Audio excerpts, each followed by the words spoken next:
سلام بچه ها، من داشتم بازی میکنم. حالا وقتی دارم شما با تو ملاقات میکنم میتونم با تو چند تا صحبت عالی بکنم. در مورد پدر مادراست. مامان بابا من خیلی بهم گیر میدن. فکر کنم من خیلی شیطون شدم، یا اونا حوصله ندارن یا اینکه خیلی از دستم عصبانی‌ان. نمیدونم. حالا بایستیم باش بچه‌ها. آرین چی شده؟ نکن. با کی حرف می‌زدی؟ مردم کیان؟ نکن ببینم. کی اون توه کاری؟ کی اون توه؟ مردم چه شکلی هست؟ بیرونن تو شهر. خب تو چرا اینجا دارم میزنی؟ این تو که نیستن. یعنی چه؟ شیام کی اون توه؟ یه چیزی بگو. زمان تو هم یه صحبتی بکن. خب سلام علیکم. کی اون توه؟ کاری بیا جلو ببینم عزیزم. ای بابا تو که تمام که نداری. دیوونه شدی؟ با کی حرف میزنی کاری؟ مردم دیگه اینو در 100 بار بهتون میگم. آخه مگه همه مردم اون تو جا میشن؟ نه بیرونم تو کل شهر. خب پس چجوری تو اینجا همه رو میبینی؟ داریم فیلم میگیریم مثلا. الان ما رو میبینن؟ آره. خب منو معرفی کن ببینم. ایشون زنبوری هستن. ولی زنبور نیستم. 8 تا پا دارم.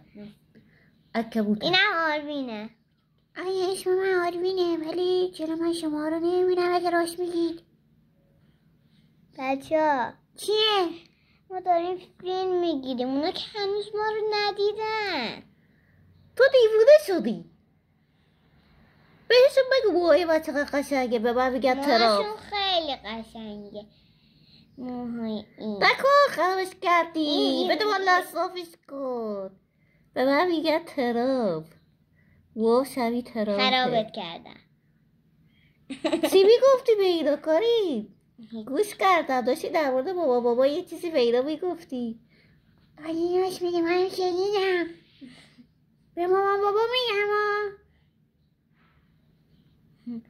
بچه‌ها گیر دادن داشتم میگفت. کی به تو گیر داده؟ مامان بابا. چی گفتن؟ یا اصلا کاریم برو آروینو از مهد کودک بیار. این که خیلی خوبه بیا منو بیاری که. من خودم کار دارم. خب باشه اونا کارشون. مهمون دارم. مهمون کیه؟ دوستان. کجا؟ طبقه پایین بغلیمون. خب مامان بابا تو رو میزنن؟ نه میگن بذار بیان تو، ولی کولر رو روشن نکنید و باز زنگ میگن کولر روشن نکنید و باز زنگ میگن کولر روشن نکنید. تو کجایی؟ باید دوست بیشی؟ ما تو مرتب نمی کنی بزازی؟ دماغو نگاه تو رو خدا. شبیه دماغو بگو. باید کنم من قشنگ ترم. بچه بذار من خودم معرفی کنم. حالا که شما منو میبینی اسم من آروینه. این خواهین حیوان خونگی منه. بعد شدم. من وقتی که حوصله‌ام سر میره حیوان خونگی رو میبرم بیرون و باش بازی میکنه. منم حیوان خونگی کاری دارم. زود چقدر بالی